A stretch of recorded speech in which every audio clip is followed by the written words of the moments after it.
For centuries, Africa's resources have been shipped out for pennies, while others reap the rewards. It's like being the world's best baker, but only getting paid for the flour.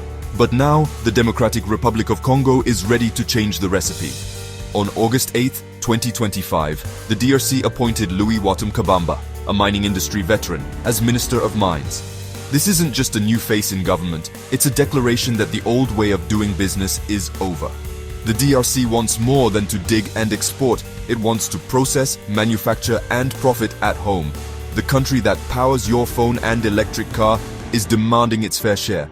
This is about dignity and rewriting a painful history of exploitation. The DRC is leveraging its mineral wealth to become a central player in the global economy. The world's hunger for cobalt gives the DRC unprecedented leverage. With an expert at the helm, the country is making a bold play for economic sovereignty. The question isn't if Africa can change the game, but how it will rewrite the rules. The stage is set for a new chapter in Africa's resource story. Who is Louis Watum Kabamba? He's not just another politician, he's a mining insider. With decades at companies like Ivanhoe Mines and Anglo Gold Ashanti, he knows the industry's secrets. He's overseen massive projects, understands global strategies, and knows where the profits are made.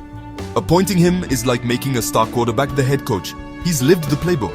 Watum brings practical experience, not just political promises. For years, leaders talked about capturing more value but lacked the technical know-how. Watum has it. He knows how to build refineries, manage supply chains, and make the numbers work. His appointment signals to investors. The DRC is serious and knows its worth. Previously Minister of Industry, he's already been thinking about jobs beyond mining. Now, he's connecting raw extraction to industrialization. The goal? Build an economic ecosystem around minerals, not just dig faster. Watum is the bridge between underground wealth and national ambition. All eyes are on what he'll do next. Cobalt is the secret source in batteries powering our digital lives and green revolution. The DRC produces over 70% of the world's cobalt, a near monopoly. Yet the country remains poor, stuck in a system where raw ore is exported and profits are made elsewhere. Foreign companies dig, ship, and process cobalt abroad, leaving the DRC with little reward.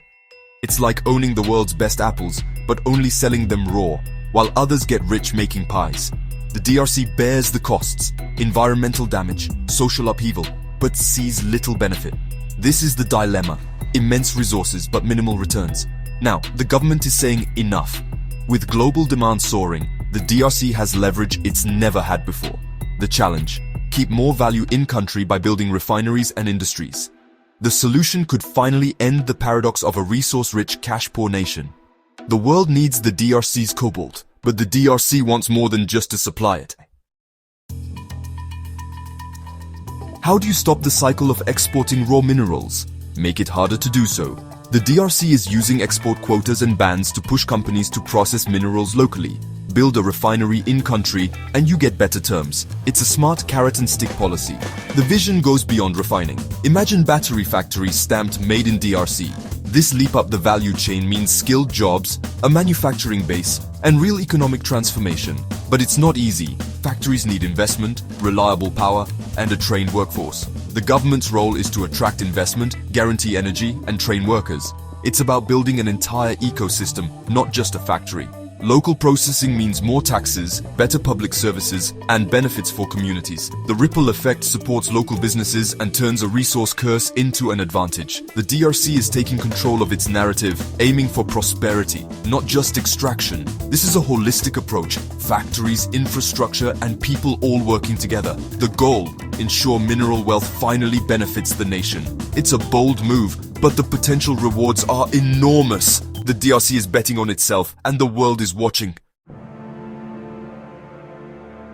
Building battery factories is great, but you need customers. Enter the African Continental Free Trade Area, Africa's own single market. AfCFTA makes it easier for African countries to trade, creating a market of 1.3 billion people. For the DRC, this means selling refined products to neighbors without heavy tariffs. Imagine Congolese battery parts powering electric cars in South Africa or tech in Egypt. AfCFTA is designed to create regional supply chains and turn competitors into partners. By 2035, intra-African trade in industrial goods could jump by over 50%. the DRC can become the industrial heart of Africa, not just a raw material supplier. This diversifies customers and builds economic resilience. The DRC's push for value addition aligns with the Pan-African dream of shared prosperity. With AfCFTA, Africa has the framework to build integrated economies. The DRC is building the products. AfCFTA provides the superhighway. The continent's future could be made in Africa, for Africa.